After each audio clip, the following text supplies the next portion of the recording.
चॅनलवरती आपल्या सर्वांचं स्वागत. आपण पाहत आहात बिग टीव्ही मराठी. मी तृप्ती कदम. पाहूया आजच्या ठळक घडामोडी. वड्यामध्ये हिंदू मुस्लिम दंगली पेटवण्यासाठी विखारी भाषण करायसाठी येतो. आम्हाला बघायचं होतं की या गोपीचंद पडळकरांना त्यांच्या मतदारसंघामध्ये ते नेमकं काय करतात, कशाच्या जोरावर ते निवडून आले, आता लोकांमध्ये ते काय प्रश्न घेऊन जातात याची माहिती घ्यायची म्हणून मी आलो. आज सकाळी उतरलो, मोबाईल उघडला, बातम्या ऐकाव्या म्हणून युट्यूबला गेलो. तुमच्या आमदाराचं चट्ट्या पट्ट्याचा शर्ट घातलेलं काळा गॉगल घातलेला अल्बम माझ्या समोर आला. मला आमदार निवडून दिलाय का सम्राट निवडून दिलाय, नटरंग निवडून दिलाय का आमदार निवडून दिलाय. एका वर्षाला आमदाराला 5 कोटी रुपये निधी असतो. या वर्षीचे 3 कोटी तर त्या व्हिडिओसाठीच आमदारांनी देऊन टाकले. आता काय आमदाराविषयी बोलायचं. बाजूच्या मतदारसंघात आपण कोणत्या मतदारसंघात, दरीबडी मतदारसंघातून आलो आम्ही. दरीबडची मध्ये काल परवा गोपीचंद पडळकर बोलताना म्हणाले, माझ्या उमेदवाराकडे बघून मतदान देऊ नका, माझ्याकडे बघून मतदान द्या. काय आहे तुझ्यात, काय बघावं तुझ्यात. महाराष्ट्रामध्ये जातीमध्ये धर्मामध्ये भांडण लावण्यासाठी एक टोळी देवेंद्र फडणवीसांनी सोडलेली आहे. त्या टोळीचा एक मोर्चा म्हणून गोपीचंद पडळकर महाराष्ट्रामध्ये आग लावत फिरत आहे. त्या मतदारसंघातील ज्या मतदारसंघाचं ते आमदार म्हणून सभागृहात प्रतिनिधित्व करतात, त्या मतदारसंघातील जनतेसोबत संवाद साधायसाठी मी आलो.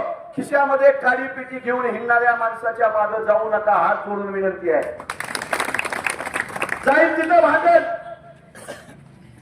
हिंदूंच्या मुसलमानासोबत भांडण, मराठ्यांचं ओबीसी सोबत भांडण लावलं, धनगर बांधवांचं आदिवासी सोबत भांडण लावलं, राष्ट्रवादी काँग्रेसमध्ये भांडण लावलं, शिवसेनेमध्ये भांडण लावलं, दिल्ली पासून गल्लीपर्यंत भांडण लावणारा पक्ष म्हणजे भारतीय जनता पक्ष आणि त्याचा मोर्चा म्हणजे तुमचा गोपीचंद पडळकर आहे.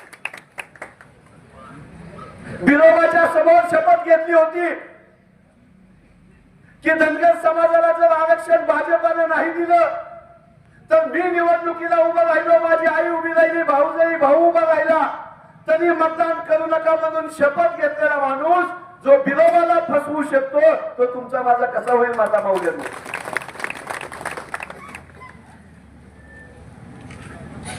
माझी विनंती आहे, महाराष्ट्राचं विधिमंडळ हे खूप नावाजलेलं आहे. तुमचा सांगली जिल्हा स्वर्गीय वसंतदादा पाटील, राजाराम बापू पाटील, शेंडगे साहेब, आबाराबा पतंगरावजी कदम साहेब अशा दिवंगत नेत्यांच्या कामकाजाने गाजलेला सांगली जिल्हा आहे. सांगली म्हणलं की आम्हाला पाणी पुरवठ्याच्या योजनेसाठी सभागृहामध्ये भांडणारे सर्व पक्षीय नेते आम्हाला आठवतात. साखर कारखानदारी काढून शेतकऱ्यांच्या उसाला भाव देणारे नेते आम्हाला आठवतात. शाळा कॉलेज महाविद्यालय दवाखाने काढून लोकांना पोटांना लावण्याचं काम केलेले पतंगरावजी कदम साहेब आम्हाला आठवतात. गोपीचंद पडळकर म्हणलं की आम्हाला पिक्चर गाणी आणि साऊंड आणि युट्यूबच आठवते. त्यांना निवडून दिले, निवडून दिले का मशीन मधून आले हा पण मला प्रश्न आहे. पहिल्या कॅबिनेट मध्ये धनगर बांधवांना आरक्षण देतो असं देवेंद्र फडणवीस म्हणाले. त्या देवेंद्र फडणवीसांनी 450 कॅबिनेट झाल्या तरी धनगर समाजाला आरक्षण दिलं नाही. त्या देवेंद्र फडणवीसांची तरी उचलत हे गोपीचंद पडळकर फिरतात. समाजाच्या आरक्षणाचं काय झालं म्हणून विचारायची धमक नाही. आमदारकी देऊन यांचं तोंड बंद केलंय. जे धनगर समाजाचे झाले नाही, ज्यांनी विरोधाला फसवलं ते जग मतदारसंघाचे कसे होतील बापाओ.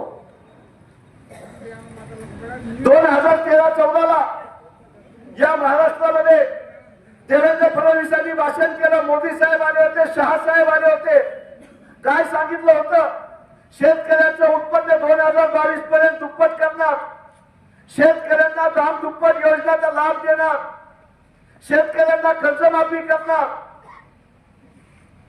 आज 2026 आलं, शेतकऱ्यांवर बोलायला तयार नाही. महागाई कमी करतो म्हणून